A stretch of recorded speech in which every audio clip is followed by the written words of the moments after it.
menjadi nyaman, menjadi ringan, menjadi enak, menjadi betah. Jadi kalau sang imam itu membacanya katakanlah serampangan, tidak memiliki pengetahuan kaidah bacaan, ya itu juga akan berpengaruh kepada si makmum. Kenapa? Karena boleh jadi sudahlah panjang, terus tajwidnya tidak pas.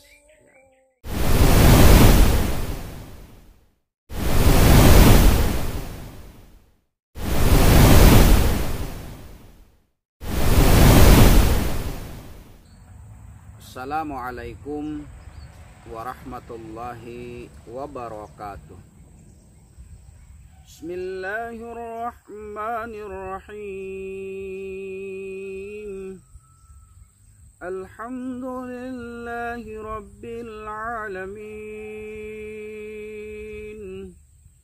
Ar-Rahmanir-Rahim. Maliki yaumiddin. Iyyaka na'budu wa iyyaka nasta'in.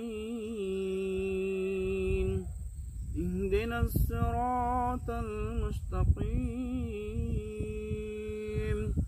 Siratal ladzina an'amta 'alaihim ghairil maghdubi 'alaihim waladdallin.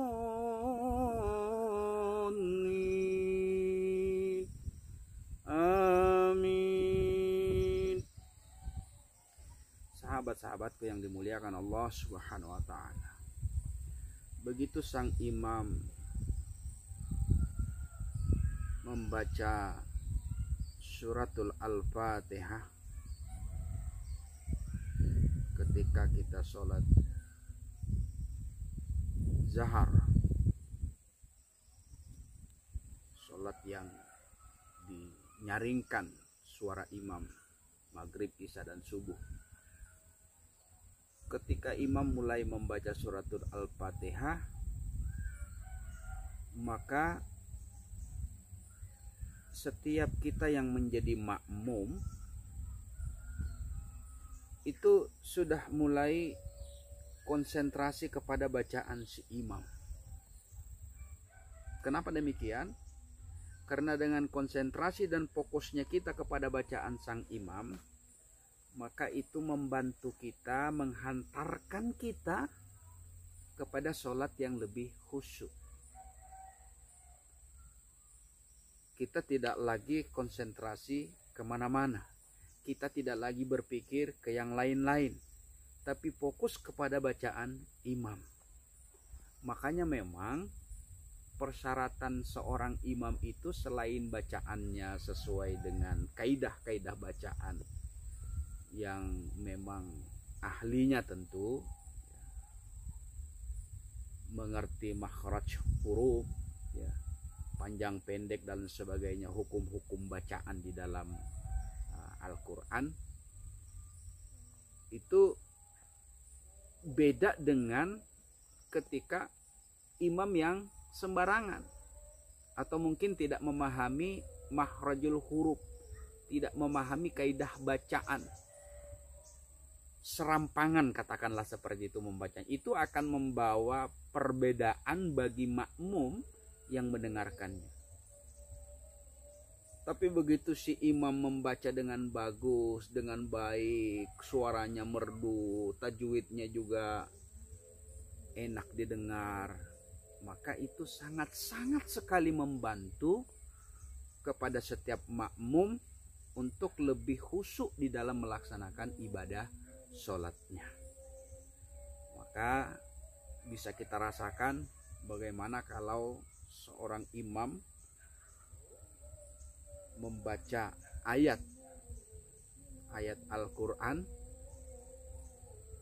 dan memimpin kita sholat, itu sangat terasa ketika orang yang memang ahlinya di dalam membaca. Sepanjang apapun ayat yang dibacakan, itu menghantarkan kita di dalam melaksanakan ibadah sholat itu menjadi nyaman, menjadi ringan, menjadi enak, menjadi betah.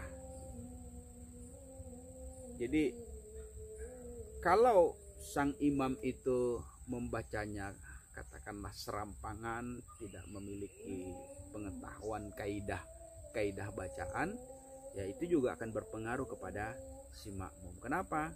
Karena boleh jadi sudahlah panjang, terus tajwidnya tidak pas, ya, apalagi ditambah suaranya tidak merdu, maka memang sangat berpengaruh kepada konsentrasi dan fokus serta kekhusyuan kita di dalam melaksanakan ibadah sholat. Jadi memang dari sekarang setiap kita sebagai seorang muslim, mukmin, terlebih-lebih kita sebagai kepala rumah tangga, ya memang harus kita membekali diri dengan bacaan kunci. Mari kita belajar membaca kepada yang ahlinya, tentunya banyak di teman-teman yang memiliki kapasitas kemampuan baca Al-Qur'annya yang memang sesuai dengan kaidah-kaidah hukum bacaan. Mari kita semangat untuk mengkaji, semangat untuk belajar, agar apa? Agar memudahkan kita mengantarkan diri kita di dalam melaksanakan ibadah salat itu jauh lebih khusyuk. Demikian, assalamualaikum warahmatullahi wabarakatuh.